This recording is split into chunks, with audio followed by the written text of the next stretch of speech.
बिस्मिल्लाहिर्रहमानिर्रहीम। नाज़रीन, तीन बड़ी ख़बरें हैं जो कि मैंने आपके साथ शेयर करनी है। सबसे पहले सवात के जो हालात हैं इस वक्त, वहाँ पर मेरी मकामी लोगों से बातचीत हुई है।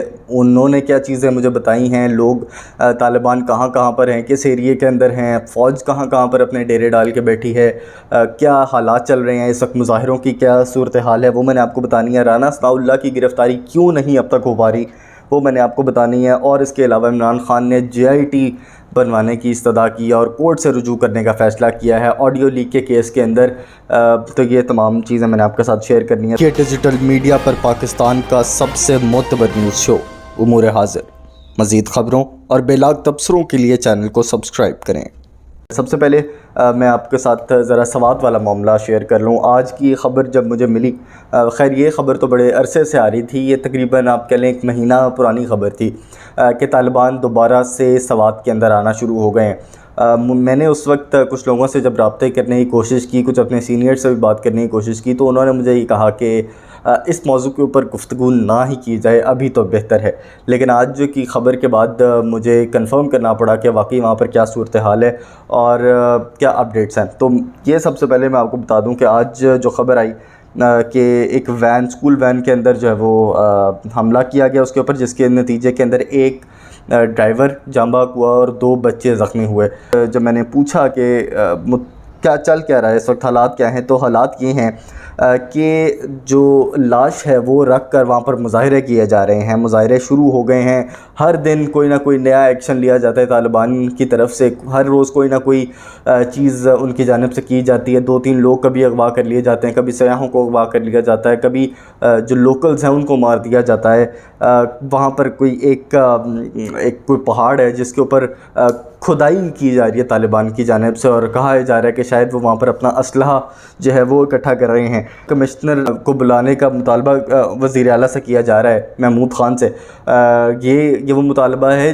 जो कि इस वक्त मुज़ाहरे के अंदर किया जा रहा है। और ये मुतालबा क्यों किया जा रहा है, वो क्यों कह रहे हैं कि कमिश्नर को बुलाएं, क्योंकि उनको याद है कि 2009 और 2010 के अंदर जब फ़ौज ने टेक ओवर किया था, तो आप सबको याद होना चाहिए कितनी रिटालिएशन थी जो कि सवात वालों के अंदर थी कि हम अपने इलाके को सिक्योर कर लेंगे। उनका बहुत शुक्रिया, पाक फ़ौज का बहुत शुक्रिया कि उन्होंने जिस तरह से तालिबान को वहाँ से निकाला। लेकिन उसके बाद अमन व अमान की सूरत हाल को बरकरार रखने के लिए सवात के लोगों ने ये फ़ैसला किया कि हम इसको ख़ुद संभालने के लिए हम काफ़ी हैं। लेकिन उसके बाद अब उनको ये लग रहा है कि दोबारा से अब वही सूरत हाल 2009-2010 वाली पैदा करने की कोशिश जारी है। जो इलाके मैंने आपको बताने हैं कि कहाँ कहाँ पर तालिबान बैठे हैं, उसके अंदर एक बालूसर का इलाका है, सिलातन का इलाका है, सफ़रा का इलाका है, और आज चारबाग के अंदर हमला हुआ है। फ़ौज जिस टाइम कहाँ कहाँ पर बैठी है, वो शवार हॉस्पिटल है, उसके अलावा एग्रीकल्चर एक्सटेंशन ऑफिस मट्टा के अंदर है, ग्वालरी का मुकाम है, और उसके बाद मट्टा डिग्री कॉलेज है। यहाँ पर फ़ौज ने अपनी बेसेस बनाई हुई हैं और जो भी आवाम को वहाँ पर ज़रूरियात हैं वो पूरा कर रहे हैं, सिक्योरिटी को यकीनी बना रहे हैं। लेकिन सवात के लोगों का ये मुतालबा है कि अगर आप हमें सिक्योरिटी फ़राहम करने के लिए सवात में आ गए हैं, अगर आप हमें तालिबान से बचाने के लिए सवात में आ गए हैं, तो आप इसको क्यों यकीनी नहीं बना पा रहे? क्यों आए दिन कोई ना कोई अमवात हो रही हैं, क्यों आए दिन हमले हो रहे हैं, क्यों इन चीज़ों के ऊपर काबू नहीं पाया जा रहा? उनका ये भी कहना है कि अगर तो कोई ऐसा इरादा रखता है कि वो आकर दोबारा यहाँ पर बैठकर हुकूमत करने लग जाएंगे सवात के ऊपर, तो ऐसा नहीं है। अगर आप ये चीज़ कंट्रोल नहीं कर सकते तो ये हमारे ऊपर छोड़ें, आप सिर्फ हमें कमिश्नर ला कर दें, हमें सिर्फ कमिश्नर को हमारे पास भेज दें, हम उनके साथ बैठकर अपनी टीमें तश्कील देंगे और हम ख़ुद इनसे जो है वो लड़ लेंगे। हमारे इस इलाके को जो है वो इसका सुकून बर्बाद ना किया जाए। अगर आप ये मामलात सही कर सकते हैं, अगर आप तालिबान को पीछे धकेल सकते हैं तो काइंडली ये कर दें। अगर नहीं कर सकते तो हमें बता दें, हमें सिर्फ एक कमिश्नर की ज़रूरत है, बाकी हम टीमें जो है वो ख़ुद ही तश्कील दे लेंगे। उसके बाद अगर आगे चले हम अगली ख़बर के ऊपर, वो राना सनाउल्लाह की गिरफ़्तारी है। राना सनाउल्लाह की गिरफ़्तारी के लिए आज फिर से टीमें आईं। अदालत से जब दोबारा वारंट मांगा गया तो अदालत ने कहा हम वारंट आपको पहले दे चुके हैं, दोबारा हम वारंट नहीं देंगे, आप बस जाके उनको लेकर आएँ। 25 मई से पहले जो पिछली रात थी 24 मई, उसको जो राना साहब ने जुल्म किया, जो ख़वातीन के कमरों के अंदर घुसे, ख़वातीन کے ساتھ جو اس دن سلوک کیا گیا، جو ربڑ والی گولیاں چلائی گئیں، جو آنسو گیس اور شیلنگ بچوں کے ساتھ کی گئی، جس طرح سے گرفتاریاں کی گئیں، وہ تمام کے تمام آپ کے سامنے ہیں۔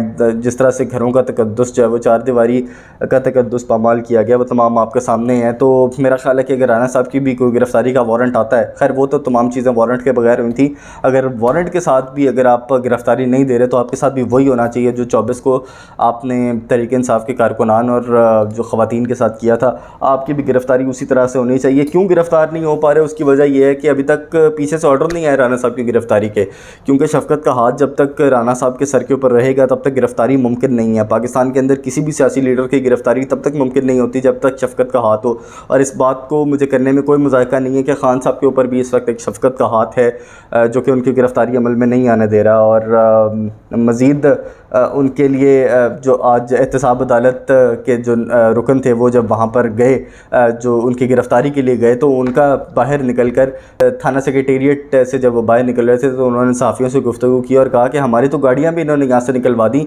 اتنا بھی کوآپریٹ نہیں کیا ہمارے ساتھ۔ انہوں نے وہاں پر ہماری جو آتے اور جاتے ہوئے جب انٹری ہوتی ہے وہ بھی نہیں ہمیں کرنے دی۔ کل جب ہم پچھلی دفعہ آئے تھے، پچھلی دفعہ تھانہ کوثار میں نہیں کرنے دی، اس دفعہ یہاں پر نہیں کرنے دی، تو عدالت کا یہ حالانکہ حکم تھا کہ آپ نے کم از کم جا کر وہ انٹریز ضرور کر کے آنی ہے تاکہ ہمیں پتہ ہو کہ آپ وہاں پر پہنچے ہیں، لیکن وہی نہیں کرنے دی جا رہی۔ تو خیر اب دوبارہ کل ان کو بلایا گیا ہے عدالت کے اندر، اور وہ جا کر بھی یہ بیان دیں گے کہ ہمارے ساتھ اسلام آباد پولیس نے جو ہے بالکل بھی وہ تعاون نہیں کیا، اور آپ ان کو بھی اس کیس کے اندر آپ شامل تفتیش کریں کہ کیوں وہ ایک کرمنل کو یا پھر جس سے تفتیش کی جانی ہے آپ اس کو سپورٹ کیوں کر رہے ہیں۔ اس کے بعد عمران خان کی ایک ٹویٹ ہے، یہ میرے سامنے ہے، اس کے اندر وہ لکھتے ہیں کہ آڈیو لیکس قومی سلامتی پر ایک سنگین حملہ ہے، کیونکہ ان سے پی ایم ایچ اور پی ایم او یعنی پرائم منسٹر ہاؤس اور پرائم منسٹر آفس کے پورے حفاظتی نظام پر سوالات اٹھتے ہیں۔ بطور پرائم منسٹر میری رہائشگاہ کی محفوظ لائن بھی بگ کی گئی تھی۔ بطور وزیر اعظم خان صاحب یہ کہہ رہے ہیں کہ میری لائن بگ کی گئی تھی۔ اب خان صاحب بہت پہلے نا کچھ باتیں کر چکے ہیں، وہ میں آپ کو بتاتا ہوں ابھی۔ ہم ان آڈیوز کی پڑتال کے لیے عدالت سے رجوع کا ارادہ رکھتے ہیں تاکہ ایک جی آئی ٹی کے ذریعے سراغ لگایا جا سکے کہ کون سی انٹیلیجنس ایجنسی بگنگ کی ذمہ دار ہے اور کون یہ آڈیوز جاری کر رہا ہے، جن میں سے بہت سی ایڈیٹڈ یا ڈاکٹرڈ ہیں۔ یہ تحقیق نہایت اہم ہے کیونکہ قومی سلامتی سے جڑے حساس موضوعات پر گفتگو وغیرہ کوئی غیر قانونی طور پر ریکارڈ پھر ہیک کیا گیا۔ نتیجتاً پاکستان کی قومی سلامتی کے حوالے سے معلومات پوری دنیا کے سامنے آشکار ہو کر رہ گئی۔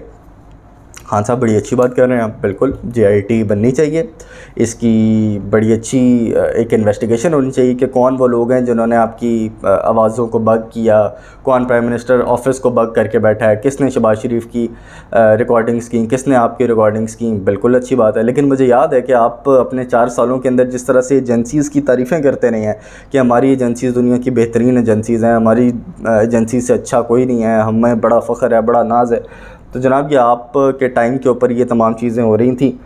میرا خیال ہے کہ اگر وہ چیزیں، اور ہاں مجھے آپ کے وہ بھی بیانات یاد ہیں جب آپ کہتے ہوتے تھے کہ ادارے نواز شریف کے ساتھ کیوں کھڑے نہیں ہوتے، ادارے زرداریوں کے ساتھ کیوں کھڑے نہیں ہوتے، تب یہ آپ کے بیانات تھے، اور اس کی وجہ آپ کیا دیتے تھے کہ بھائی ایجنسیوں کو نا سب پتہ چل جاتا ہے کہ یہ چور ہیں، یہ کس کس سے رابطے کر رہے ہیں، یہ ملکی مفاد میں نہیں ہیں، یہ اپنے بزنس بڑھانے کی کوشش کرتے ہیں، یہ جب بھی اقتدار میں آتے ہیں یہ کرپشن کرتے ہیں، ہماری انٹیلیجنس ایجنسیز کو پتہ چل جاتا ہے۔ تو جناب اپنے لیے جب ان کے خلاف انٹیلیجنس ایجنسیز کام کریں تو بہت اچھی بات ہے، جب آپ کی کوئی چیز سامنے آ جائے تو وہ بہت غلط بات ہے۔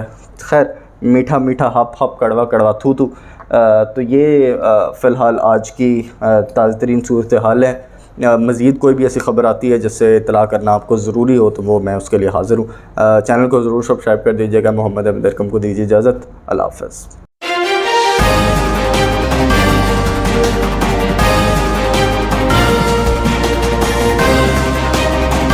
دیکھیے ڈیجیٹل میڈیا پر پاکستان کا سب سے معتبر نیوز شو امور حاضر۔ مزید خبروں اور بے لاگ تبصروں کے لیے چینل کو سبسکرائب کریں۔